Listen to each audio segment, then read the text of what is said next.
So good afternoon, everyone. I'm Howard Berger from Realcomm, and we are here at the Inaugural BuildingsAI 2023 in lovely Palo Alto, and I am just honored to be here with two of my favorite people. On my far left, Wayne Campbell, and to my immediate left, the infamous Sunder Pappu.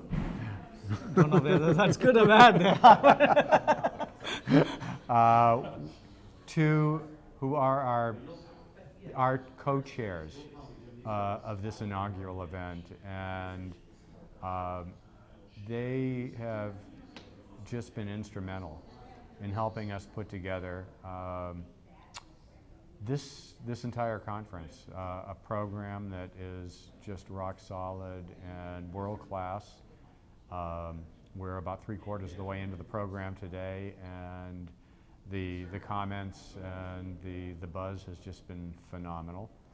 I haven't heard a negative word, and I think people have gotten a lot out of it. So with that, I'm going to start by asking, we'll start with Wayne. Wayne, tell folks a little bit about yourself, your background, what brought you here. Absolutely. Well, firstly, Howard, I'm delighted to be here. It's been a great day, some fantastic topics. So I'm Wayne Campbell. And my background is I've always worked at the intersection between technology and business. And in that technology area, very much in the area of data, analytics, artificial intelligence, and machine learning. Mm-hmm. I actually studied back in the day computation. Yeah. And one of the modules I did was artificial intelligence, in particular linguistics. So think Siri, or the recently retired Cortana, is what I was doing at the time. And then over the years, it's become more popular, artificial intelligence, machine learning. And I've applied it in a various number of contexts. And I'm just totally excited that where we are today with respect to the great people we've had come in. Yeah. OpenAI has really sort of opened everyone's eyes and made it accessible to the powers and the caution with artificial intelligence. It's amazing. I was talking to Jim about this earlier. Watching the case studies, yours, watching the CBRE, watching somebody. We're starting to see things happening, problems being solved that we're actually getting excited about. Yes. You know, stuff is actually getting done. Really at a rate that we haven't seen before. So it's really encouraging. Yeah. Sunder, you've done a ton here. Thank you. Sunder's contacts in the industry, his passion about AI really has been really helpful in helping us bring in thought leadership. To tell folks a little bit about yourself and what you do. Sure, definitely. My name is Sunder Pappu. I am the SVP and Head of Technology and Strategy at the Inland Real Estate Group. Inland is a financial services company that actually deals in real estate. So in addition to other areas of the businesses in the commercial loans and other areas.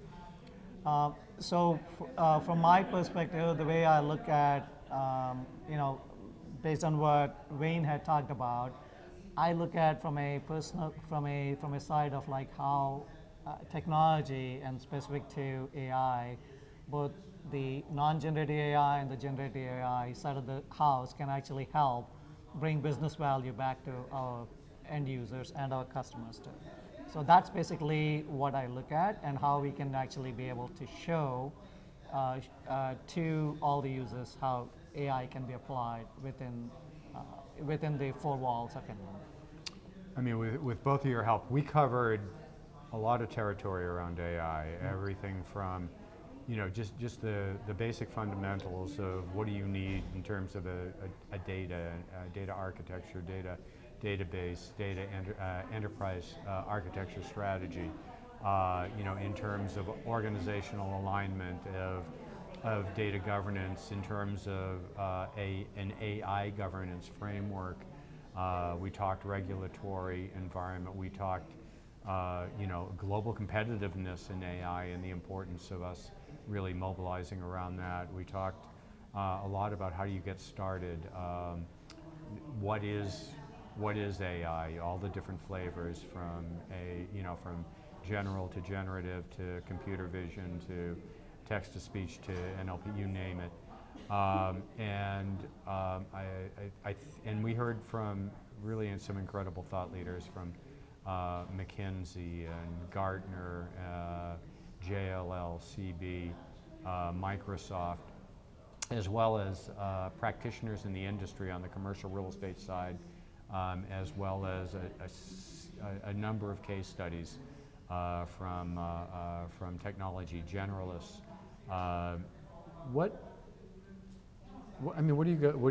Where do you think? Let me ask. So, we're wrapping up the end of this of this program. Where do you think the industry needs to go? Where can we work together to help the industry move forward, using this kind of as a stepping stone? It's a very good question and a tough one to answer, really. Yeah. There's so many ways to answer it. But I think with commercial real estate, technology is behind the other sectors. And whereas that can be sort of a negative on one side, it's a positive on the other, because it means the investment hasn't been made in some of the modern technologies. So by using something like generative AI and non-generative AI, there's opportunities to put in place the right types of technology to drive it forward. But in order to move the industry forward, I think it's going to have to find almost that shiny object, the very thing we've sort of been coached not to do, to build up that sort of momentum, to get people excited about it. It needs to be small but powerful to justify why resources should be put into generative AI versus other areas of the business, I think. But I think it's fertile for the opportunity. I think the headwinds that are facing the industry provide opportunity for those that are bold to try and do something different. Recently, we saw with OpenAI, they come out with GPTs, for instance. And one of the examples they showed was they put a query into the prompt. The software didn't exist to answer the question, so it wrote the software itself. We're moving to that space where it will create the application itself. And I think that's a wonderful opportunity for commercial real estate. Yeah. That's a good one.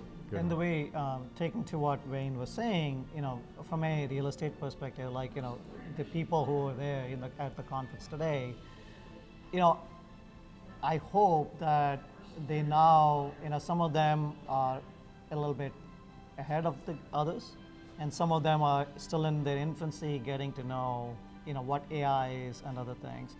So hopefully, from today's takeaways, yes, we need to start the journey, and at least we laid the foundation for them to actually follow a path that they can actually take, and hopefully, let this journey continue and collaborate together, and then hopefully 6 months, 12 months down the lane, we can see the fruits of what we actually saw today. And I think that's basically what my takeaway is today.